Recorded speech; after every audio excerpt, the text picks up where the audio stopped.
10 years ago this month, dumating ako sa Netherlands at nagsimula lang to sa isang libro. 2014, I read The Fault in Our Stars.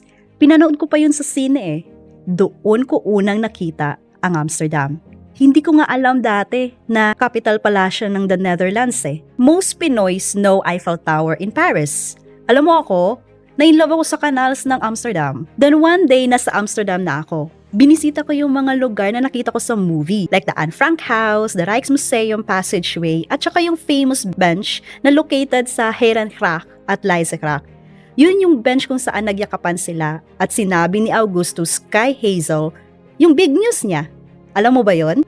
Ang surreal pala when you don't just watch the story. You live it. Minsan pala yung inspirasyon mo sa libro o pelikula, yun na pala yung first step ng future mo. Who would have thought, right?